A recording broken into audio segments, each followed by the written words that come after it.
How do simple machines make it easier to complete our daily tasks? Are devices that help complete physical tasks with few or no moving parts. How many simple machines can you think of?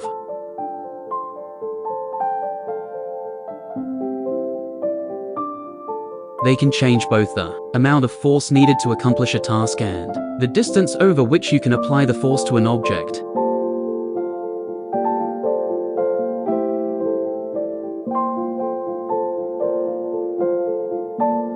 Clothesline. A pulley system in a clothesline redirects the force horizontally.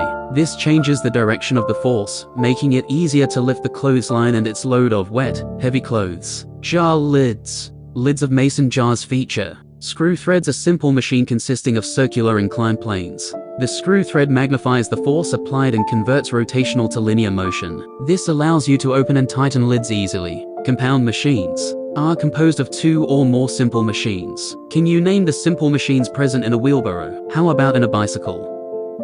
Wheelbarrow. It consists of two simple machines, a lever and a wheel and axle. This compound machine makes it easier to lift and move heavy objects around. Bicycle. It consists of three simple machines, a lever, a Y-heel, and axle and a pulley system. These three work together to cover greater distances with less effort, control your speed and direction, and navigate various terrains effectively.